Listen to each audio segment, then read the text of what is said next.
Good evening. I'm on the Lisburn Road. I'm at Ballylesson,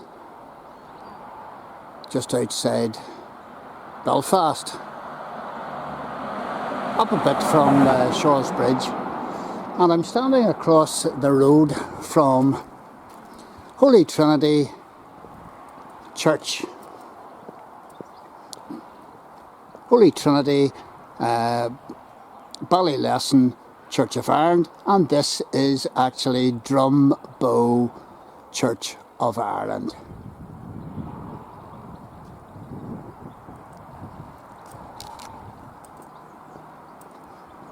And it's a wonderful church building, absolutely fabulous. And this church has some historical pedigree. It was first connected with Drumbo, hence the name Drumbo Parish Church, hence the confusion. It was first sited up at Drumbo, where Drumbo Presbyterian Church is. So you say to yourself, what is it doing here? Well, the congregation moved here, and once they had moved, well, the Presbyterians got in on the act and they took over the site. And there had been an ancient Christian site up at Drumbo for generations, as testament from the Round Tower that is still there to some extent. So this is Drumbo Church of Ireland. It was built by architect Charles Lily, and the site here belonged to one of the prominent church wardens of the day, James Beers. And the Beers family and the Batt family were very, very influential in the church here, going way back. So the entire church was built in there's some dispute about it, 1771 or was it 1772, and the only original bit of the church still standing is actually the tower, and it's an impressive tower, very solid looking granite, built to last. The rest of the church is not original.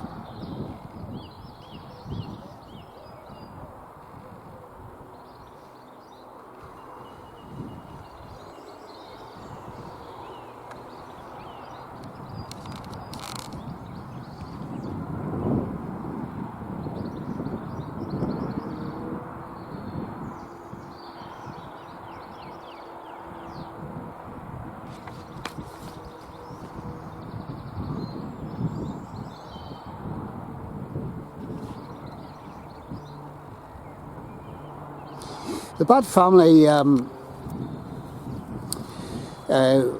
owned Presbyterian estate, and Presbyterian estate, of course, is now under the jurisdiction of the health service, and has been.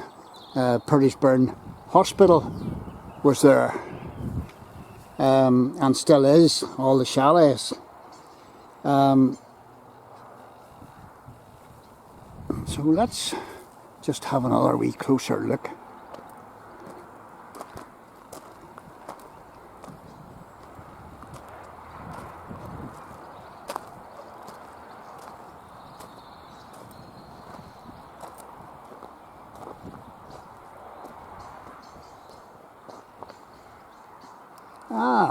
Looks like, does it look like a date up there? Not too sure.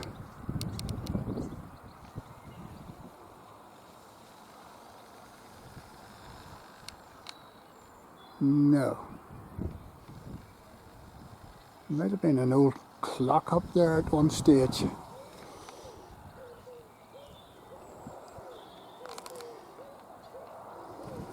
Six bells were purchased for the new church. The total cost of the bells was £1,251, 5 shillings and half a p. And this is all found in the Public Record Office.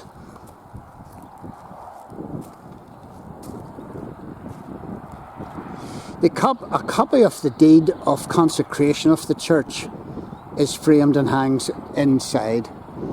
And this is the Batt Family Mausoleum.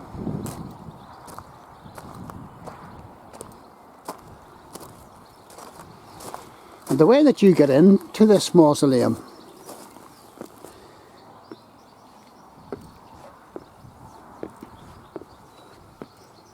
is you open up this here. It looks like a coffin lid. And you open that up and there is a staircase leading down. It has been bricked up now, but there's a staircase leading down into the mausoleum. And I am sorry, but I can't read the inscriptions on the side of the mausoleum here. But that's the way it goes. It's quite an impressive structure. So there should be graves in here dating from 1770 onwards. I haven't time tonight just to take a detailed look at them, but I suspect that they would be here to be found, so I must do that on another day. It was normally the procedure that the more well-to-do or better known church people were buried close to the church. I don't know whether that's actually the case here. But these are the older church headstones.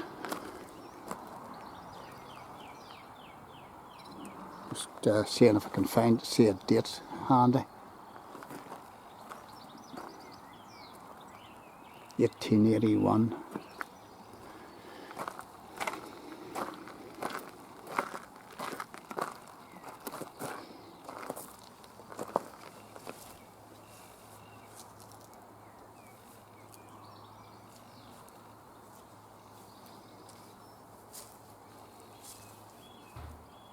$1845.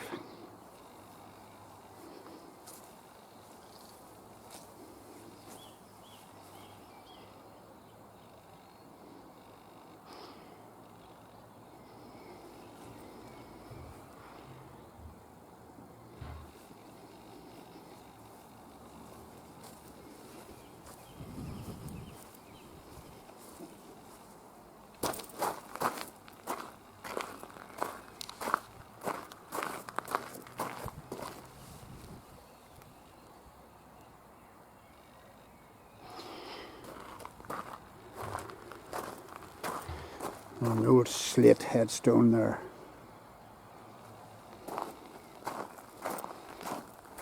There's a nice bluebell display.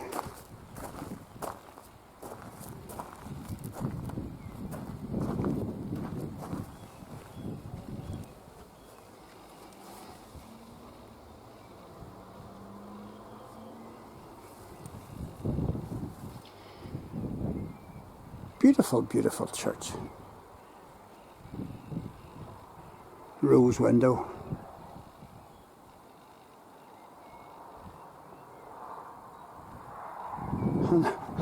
I would imagine the walls of this are brave and thick. It looks a very solid building.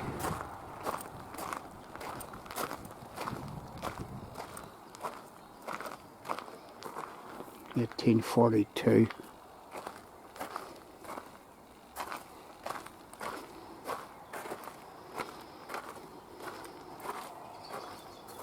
And there's the rector, former rector, Canon John Bell, 1972, 1998. This wall was built by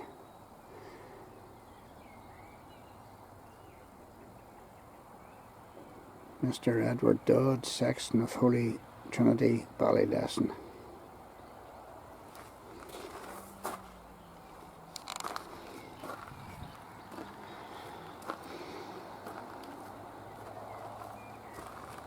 There's a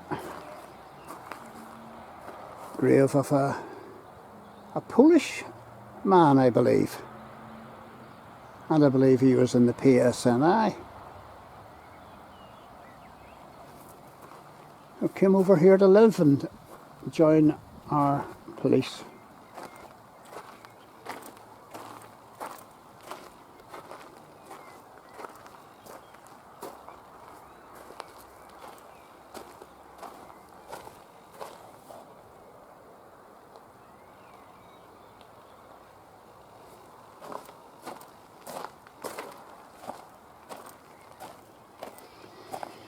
I believe this grave on the left hand side, Dornan, is the aunt of Jamie Dornan, the noted Ulster actor.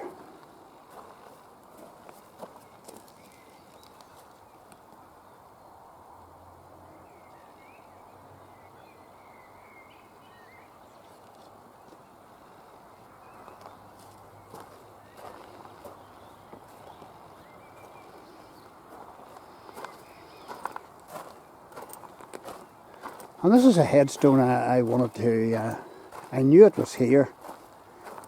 I wanted to let you see. The headstone is remarkably new, because it is. And it lists the family tree of the De Beer or Beer family.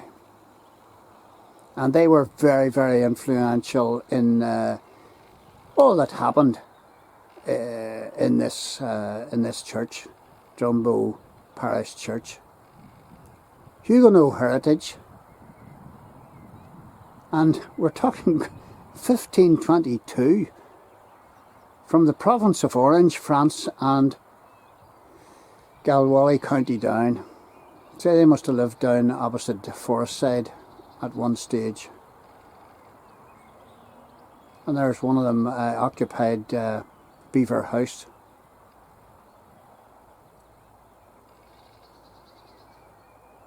Some of them are in Knock and Old Galway cemeteries. Captain Samuel Beers, Edenderry House, Ballylesson.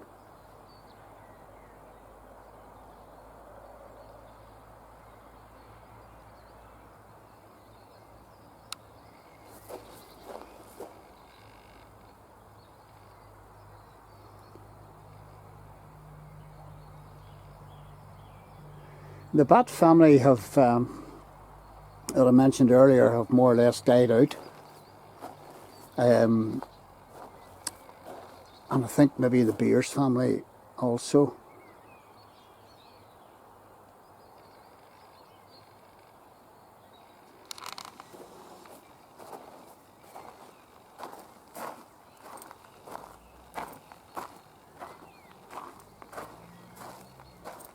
So this is the newer section of the graveyard.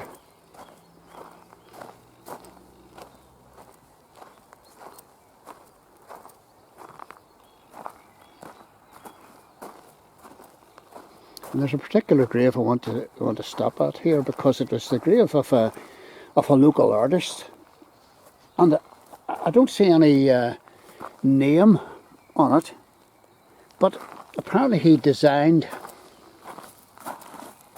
his own. This is a sort of a footstool, or a kneeling stool maybe. don't know. But apparently he designed his own grave headstone. And if you just look closely there, you can make out the Celtic cross. I'm told this artist was quite well known, and if you could get a hold of his paintings, it might be to your good.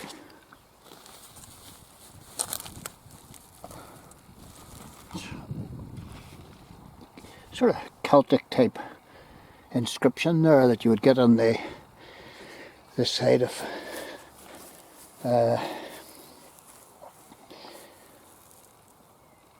old Celtic graves. I just can't read anything there, I'm afraid.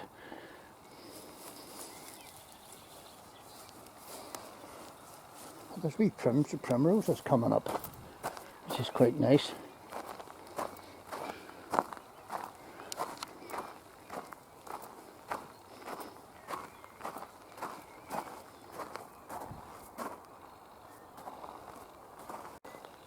And this is an interesting headstone.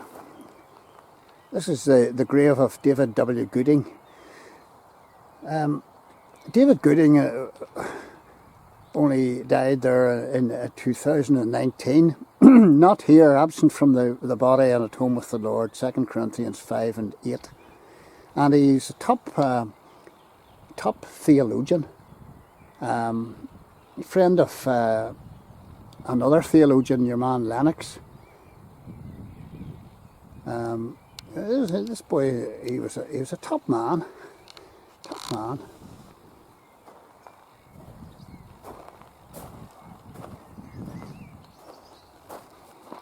I'll just go around the top end.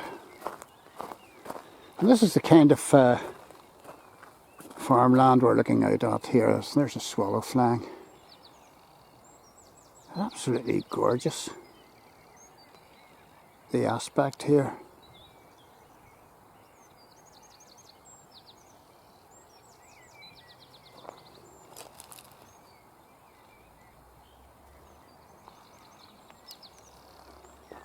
Great farmland.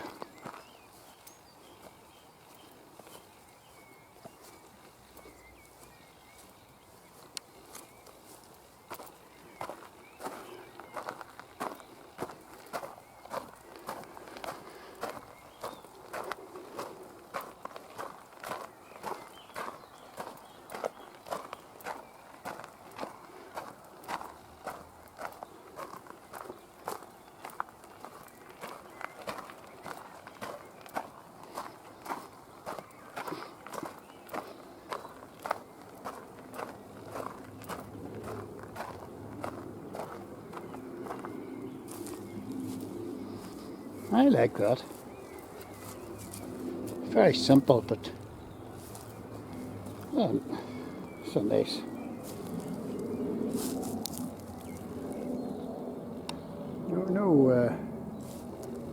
No name.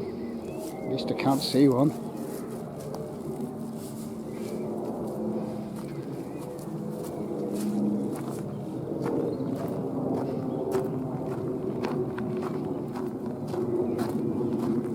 Celtic cross again.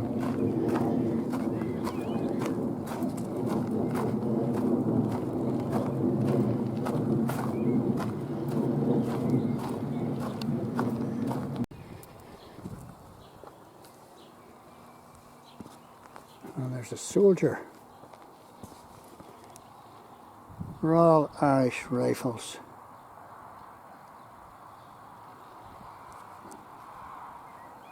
Just trying to read the name on that. Aye, T. Gray.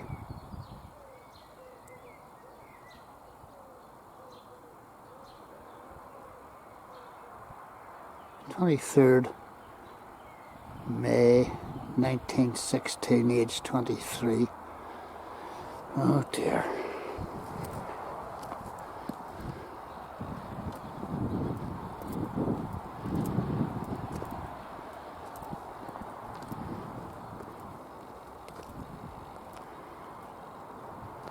Oh, I'd love to get in here and see inside the church and see inside and see some of the memorial plaques that would be up.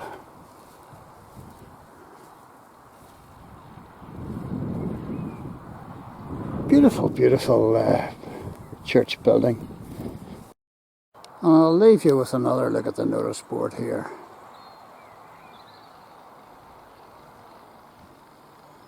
And a sign that they're moving with the times here at Drumbo Parish. There's our Facebook connection. Isn't that good? Now you gotta move with the times, folks, if you want to get the message out there.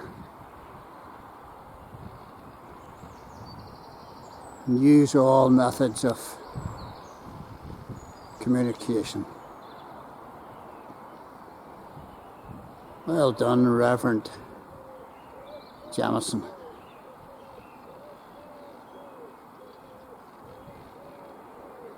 That's the first time I've ever seen the email address of a church and a Facebook connection on any church notice board.